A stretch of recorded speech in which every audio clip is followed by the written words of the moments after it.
नमस्कार। ठीक है, जैसा कि हम लोग सब जानते हैं, प्रत्येक वर्ष राष्ट्रीय खादी एवं सरस महोत्सव का आयोजन किया जाता है।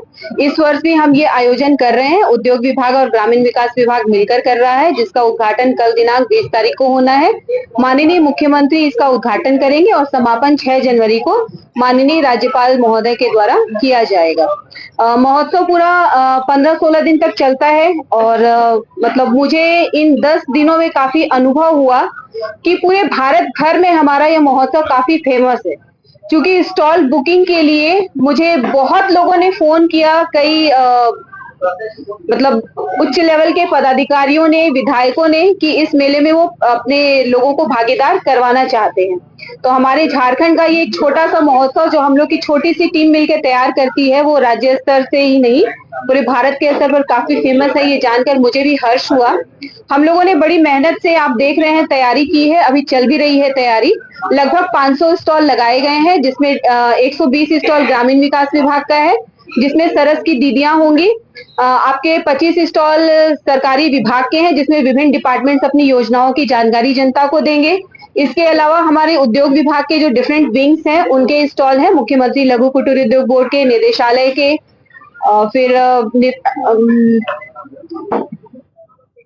फिर ग्रामीण विकास विभाग स्टॉल लगा ही रहा है। उसके अलावा भी देश भर से खादी संस्थाएं हैं, केवीआईबी की संस्थाएं हैं, झारखंड खादी की संस्थाएं हैं, पीएमईजीपी यूनिट है, डीसीएच कार्डधारी हैं और एमएसएमई कार्डधारी हैं। हम लोगों ने इस बार स्टॉल बुकिंग की पूरी प्रक्रिया ऑनलाइन की थी, जिसमें 15 दिन का समय दिया गया था लगभग कि वो ऑनलाइन अप्लाई करेंगे। उसमें फर्स्ट फेज में हम लोगों ने खादी और पीएमईजीपी यूनिट को प्राथमिकता दी, चूंकि ये महोत्सव उन्हीं लोगों के लिए है। उसके बाद जिनका फॉर्म स्क्रूटनी के बाद सही पाया गया, उनको पेमेंट का लिंक भेजा गया। जिन्होंने पेमेंट किया उनको ऑनलाइन ही स्टॉल अलॉट किया गया और ऑनलाइन ही मैसेज के माध्यम से उनको जानकारी दी गई कि उनको स्टॉल अलॉट हो गया है।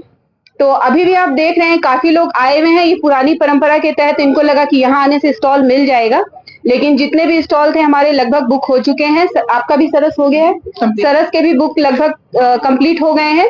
तो 500 के लगभग स्टॉल है। उसके अलावा कला संस्कृति विभाग हमेशा हमें सहायता करता है सांस्कृतिक कार्यक्रम के आयोजन में।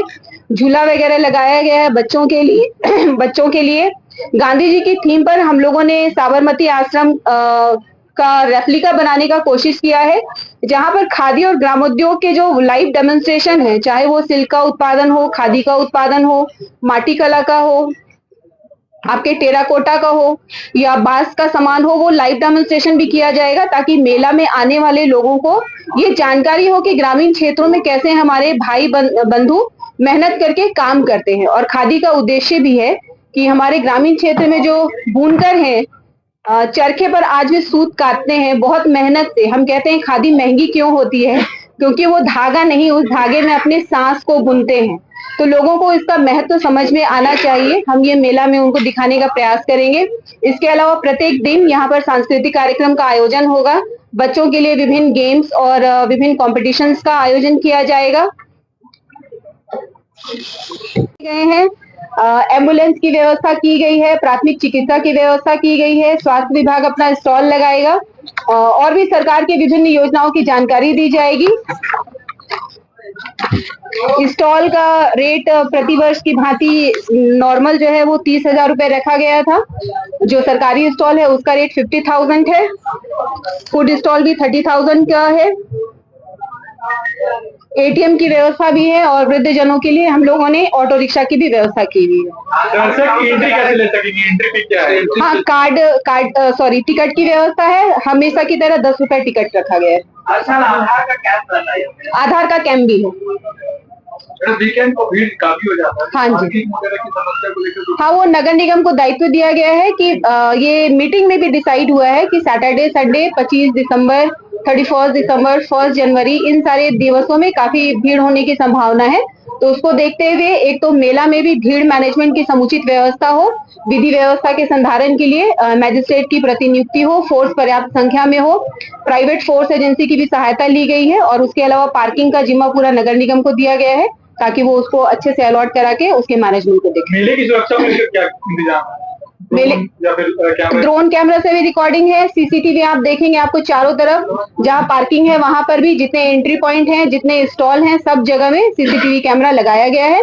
उसकी मॉनिटरिंग वहाँ रिसेप्शन पे एक एलईडी स्क्रीन के माध्यम से उसकी मॉनिटरिंग की जाएगी। पार्किंग की व्यवस्था निःशुल्क होगी या वो नगर निगम डिसाइड करेगा। टाइमिंग क्या रहेगा? मेला सुबह 10 बजे से लेके रात को 8 बजे तक है। विशेष साबरमती आश्रम है, जहाँ गांधी जी के बारे में दिखेगा और खादी की उन्नति दिखेगी कि कैसे वो पेटी चरखा से हाथ चरखा, फिर 8 तकुआ चरखा और सोलर चरखा किस तरह ये डेवलपमेंट हुआ है। उसके अलावा सिल्क का उत्पादन कैसे होता है, मिट्टी, बच्चे जो मिट्टी का कप हम लोग यूज करते हैं उसको बनाने में कितनी मेहनत है, तो माटी कला चाक के माध्यम से वो सब बनाना भी यहाँ पर दिखाएगा। तो ये सारी विशेषताएं खादी मेला है, क्या खादी के सामानों में कुछ विशेष छूट वगैरह मिलेगी? हाँ, झारखंड खादी बोर्ड के द्वारा 20 और 25% की छूट है थान पर और रेडीमेड गारमेंट्स के लिए मैं परिचय। अच्छा, सुमन पाठक मेरा नाम हुआ, मैं झारखंड प्रशासनिक सेवा से हूँ और खादी बोर्ड में मुख्य कार्यपालक पदाधिकारी के रूप में पदस्थापित हूँ। मैं यहाँ पे एक ऐड करना चाहूँगी। हाँ, की ओर से Palash Jharkhand state livelihood promotion society ग्रामीण विकास विभाग ने जो सखी मंडल की महिलाएं हैं जो गांव से में अपने हाथों से जो उत्पाद बना रही हैं, चाहे वो बांस का हो, डोकरा का हो, या जो अपने हमारे पलाश ब्रांड के तहत जो हम लोग चीजों को प्रमोट कर रहे हैं, चाहे वो उनके हाथों से बना हुआ अचार हो या पापड़ हो या फिर जो चावल है, या आप समझ रहे हैं कि पलाश ब्रांड आज के सखी मंडल की महिलाओं के लिए उनकी श्रम शक्ति का सम्मान बन चुका है। तो यहाँ पर जो सरस खादी में जो हम लोग राष्ट्रीय खादी एवं सरस महोत्सव लगाते हैं, तो सरस एक मंच होता है उनके सामान को गांव से शहर तक के बाजार में पहुंचाने के लिए। और यहाँ पे हम लोग 110 स्टॉल उनके लगा रहे हैं, जिसमें कि गांव की महिलाएं अपनी उद्यमिता को आगे बढ़ाएंगी और उनको इसमें बढ़ावा मिलेगा इस मंच में। और उनको ये स्टॉल जो है वो निःशुल्क सरकार के माध्यम से उपलब्ध कराया जाता है उनके हुनर को आगे बढ़ाने के लिए। तो इसमें हम आपको ये बताना भी चाहेंगे कि इनके 10 फूड स्टॉल भी यहाँ पर लगाए जा रहे हैं जो सखी मंडल की महिलाओं के माध्यम से है, और इसमें झारखंड के जो पारंपरिक व्यंजन है वो सारे उनके द्वारा तैयार करके परोसे जाएंगे, जिसमें अभी दीदी काफी अच्छा इसमें अपना काम कर रही है। और जो धुसका, मड़ुआ का पिट्ठा या इस तरह की जो चीजें हैं जो उनको गाँव में सर्व होती है, वो यहाँ पर भी वो इस मेला में सर्व कर रही है। तो ये उनके लिए एक बेहतर मंच है जहाँ पे वो अपनी चीजों को रख सकते हैं। तो इसलिए मेरा नाम मीनाक्षी प्रकाश हुआ, मैं सरस नोडल हूँ, JSLPS ग्रामीण विकास विभाग की।